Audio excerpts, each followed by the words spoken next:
Class 6 আজকে আমি তোমাদের ভগ্নাংশের উপরে আরও কিছু অঙ্ক করাবো। কেন বলছি আরও কিছু? কেননা এর আগে আমার অনেকগুলো ভিডিও রয়েছে যাতে আমি তোমাদের ভগ্নাংশের অঙ্ক করিয়েছি। আজকে প্রধানত আমি ওয়েস্ট বেঙ্গল বোর্ডে যে বইটি আছে গণিত প্রভা ষষ্ঠ শ্রেণী, সেই বইটা থেকে অঙ্ক করাবো। কোষে দেখি 1.3। হ্যাঁ, এই চ্যাপ্টারের উপরে এটা আমার 2 নম্বর ভিডিও, তাই আমার এখানে পার্ট 2 লেখা আছে। তো চলো আমরা শুরু করছি। এখানে প্রথমে আমরা 6 নম্বর অঙ্ক থেকে 6 থেকে শুরু করছি। এর আগের অঙ্কগুলো পার্ট 1 ভিডিওতে আছে, তোমরা অবশ্যই দেখে নিও। তোমরা যদি আগের অন্যান্য ভিডিও দেখতে চাও বা অন্যান্য ক্লাসের ভিডিও দেখতে চাও, তাহলে তোমরা আমার চ্যানেলে ঢুকবে। আমার চ্যানেলের নাম ম্যাথস ট্রিক্স উইথ শিকতা। সেখানে গিয়ে তোমরা প্লে লিস্টটা দেখতে পাবে। প্লে লিস্ট ট্যাপ করলেই তোমাদের ক্লাস অনুযায়ী এবং আরও অন্যান্য ইয়েতে রয়েছে আমার যেগুলো ভিডিওগুলো, সেগুলো দেখতে পাবে। সেখান থেকে তোমরা তোমাদের প্রয়োজন অনুযায়ী ভিডিওগুলো কিন্তু দেখতে পারবে। আর নিজেরা দেখতে না জানলে অবশ্যই বাড়ির বড়দের সাহায্য নিয়ে এটা করবে। তো আজকে আমরা এবারে শুরু করছি 6 নম্বর অঙ্ক থেকে। কোষে দেখি 1.3 ওয়েস্ট বেঙ্গল বোর্ডের বই গণিত প্রভা ষষ্ঠ শ্রেণী। প্রথম অঙ্কটা দেখো, 28/49 আছে, ঠিক আছে। 28/49 লঘিষ্ঠ আকারে পরিণত করতে গেলে কি করতে হয়? লব হচ্ছে 28, হর হচ্ছে 49 আছে 49। এই দুটো সংখ্যার মধ্যে কোনো সাধারণ উৎপাদক আছে কি না খুঁজে বের করতে হয়। এই কথার অর্থ কি?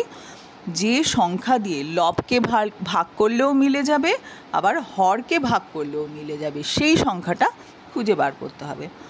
তোমরা চেষ্টা করো 1 2 3 4 করে ভাগ করতে থাকো।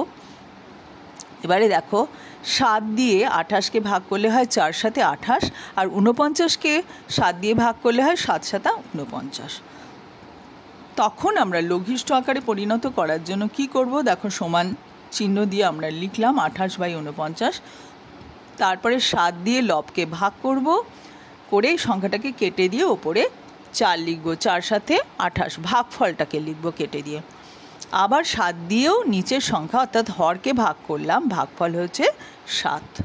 তাহলে এটা সমান সমান হয়ে গেল 4/7। তাহলে 28/49কে লঘিষ্ঠ আকারে নিয়ে গেলে হলো 4/7। ঠিক আছে, বুঝতে পারলে কি করে করলাম? এবার দেখো পরের অঙ্কটা, ডি এর অঙ্ক। বিসি তোমরা নিজেরা করবে, খুব সহজ তো, সব করে দিলে তোমরা শিখতে পারবে না।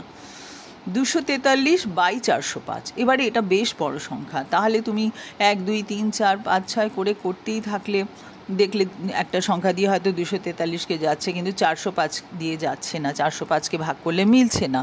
তো এটার একটা সহজ উপায় আছে।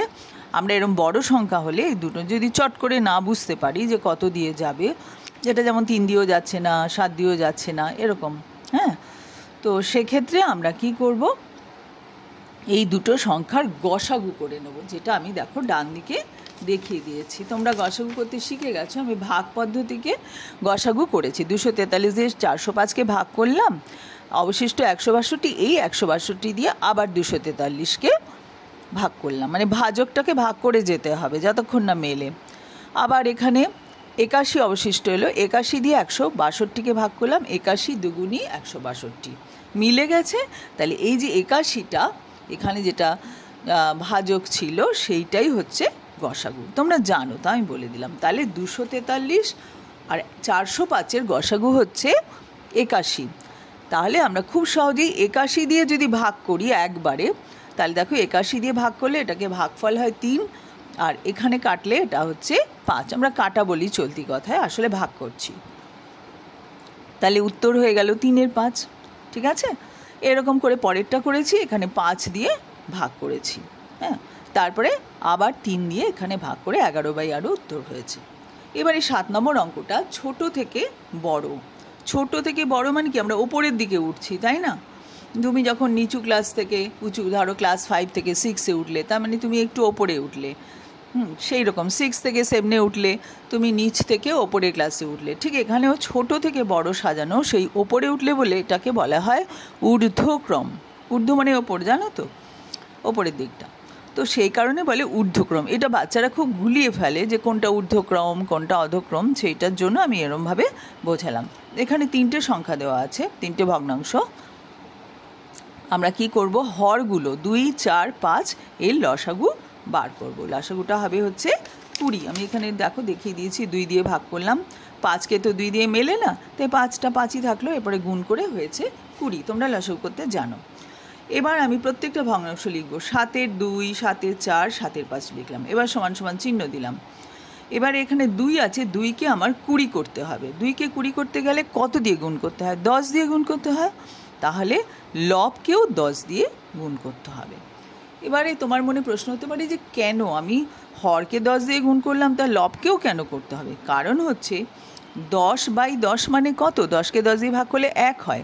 তাহলে 1 দিয়ে কোনো সংখ্যাকে যদি আমি গুণ করি, এই যে 7-এর 2কে অ্যাকচুয়ালি 1 দিয়ে গুণ করছি, তাহলে তার তো কোনো পরিবর্তন হয় না।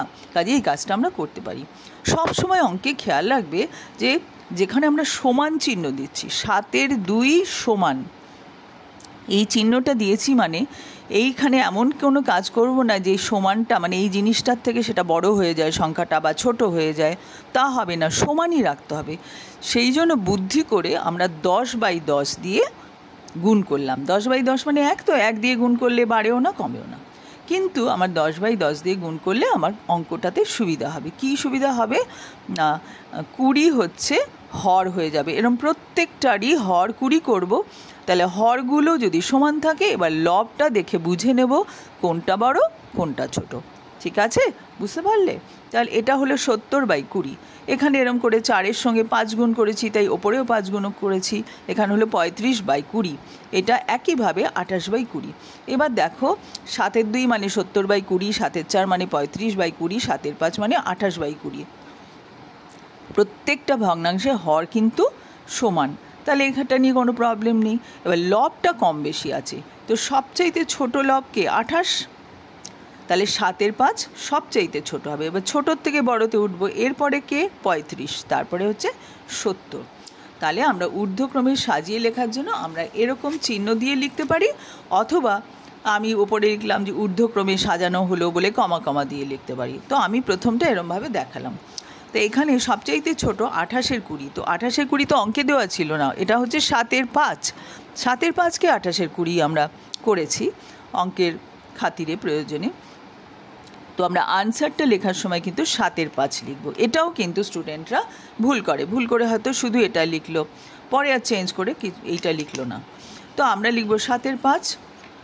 এই চিহ্নটা দেওয়া মানে এটাকে আমরা বলি হচ্ছে যে ছোট বোঝাচ্ছি আমরা, ছোট বড় বোঝাবার জন্য এই চিহ্ন, ক্ষুদ্রতর বা বৃহত্তর বোঝাবার জন্য আমরা এই চিহ্ন ব্যবহার করি। যার দিকে ছোট মুখটা থাকে, ধরো এইরকম, এই দিকে যে থাকবে, ধরো 5 হবে এখানে আর 7 হবে এখানে, বড় মুখটা যার দিকে থাকে সে হচ্ছে বড়, আর এই ছুচলো অংশটা যার দিকে থাকে সে হচ্ছে ছোট। তা আমার সবচাইতে ছোট 7-এর 5, তারপরে হচ্ছে 7-এর 4, 7-এর 4 ওর থেকে একটু বড়, তার থেকে বড় কে? 7-এর 2, অর্থাৎ এ সবচাইতে ছোট, তারপরে এ, তারপরে এ, এইভাবে আমরা লিখলাম। ঠিক আছে, পরের অঙ্কটাও একই, দেখো ভাঙিয়ে লিখেছি। মিশ্র ভগ্নাংশ ছিল 5×3 = 4 = 23-এর 4, 4×5 = 20 আর 3 যোগ করলে 23-এর 4 হলো।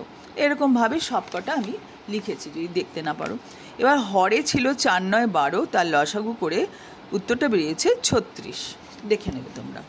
এবার 23-এর 4, 4কে 36 করতে হবে, তাহলে 4কে 9 দিয়ে গুণ করবো, 4 নং 36, তাহলে ওপরেও 9 দিয়ে গুণ করলাম, তাহলে এটা হলো 207/36। এরকম করে 9কে 4 দিয়ে গুণ করব, ওপরেও 4 দিয়ে গুণ করব, এটা হলো 200/36। পরেরটা 68/12, 12কে 3 দিয়ে গুণ করব, 3 বারং 36, এটা হলো 204/36। তাহলে সবচাইতে ছোটো কোনটা? 200/36, তার মানে 50-এর 9 সবচাইতে ছোটো। তারপরে এইটা 68/12, তারপরে 207 মানে 23-এর 4।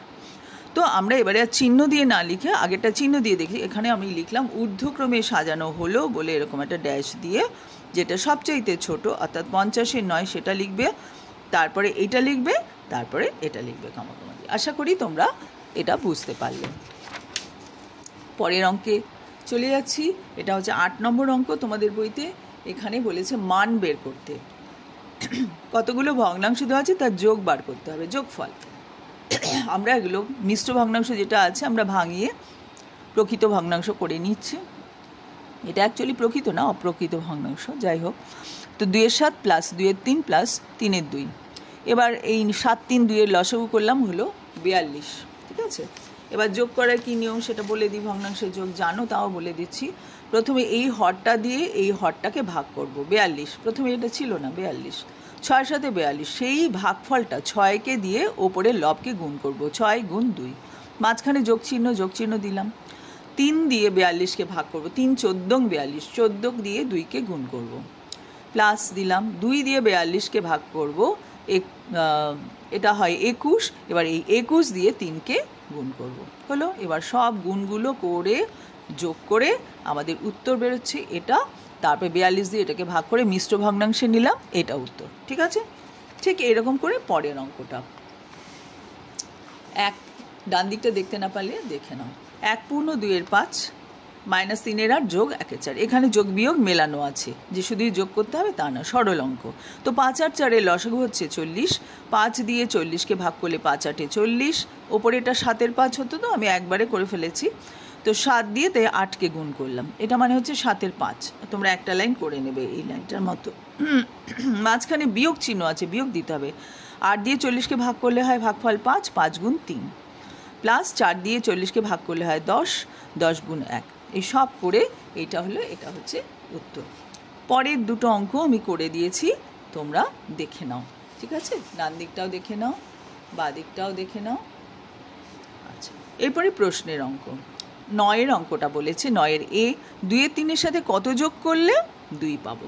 তোমাকে যদি কেউ বলে যে 5-এর সঙ্গে কত যোগ করলে 7 হয়, তুমি তো মুখে মুখে বলেই দেবে যে 7 থেকে 5 2 বিয়োগ করলে, মানে 5-এর সঙ্গে 2 যোগ করলে 7 হয়। তোমরা জানো 5 + 2 = 7, কিন্তু যখন বড় সংখ্যা দেবে তখন মুখে মুখে বলতে পারবো। তাহলে কি কাজ করলাম? 4টে কাজ আমাদের প্রধানত, যোগ বিয়োগ গুণ ভাগ।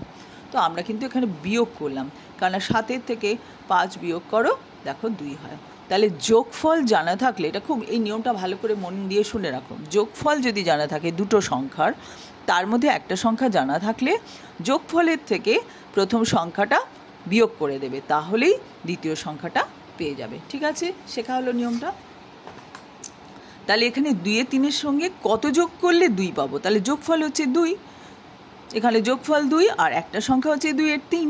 তাহলে আমরা কি করব, অপর সংখ্যা বার করার জন্য 2-এর থেকে 2-এর 3 বিয়োগ করব, এবং ভগ্নাংশের নিয়মে করলাম। 3 হচ্ছে এখানে লসাগু, কেননা 2-এর তলায় আছে হচ্ছে 1, 1 আর 3-এর লসাগু হচ্ছে 3, করে এটা উত্তর বেরোলো 4-এর 3। তাহলে এইটা আমরা উত্তর লিখব, ঠিক আছে। এরপরে হচ্ছে বিয়ের অঙ্কটা। টিফিনের সময় স্কুলে সম্পূর্ণ ভর্তি জলের ট্যাঙ্কের 1/4 অংশ জল খরচ হয়েছে। ছুটির সময় দেখা গেল আরও 1/3 অংশ জল খরচ হয়েছে। ছুটির পর ট্যাঙ্কে কত অংশ জল পড়ে আছে দেখি, এটা হচ্ছে প্রশ্ন। তাহলে কতটা জল খরচ হয়েছে? পুরো ট্যাঙ্কের জলকে আমরা সবসময় 1 অংশ ধরি, তাই না?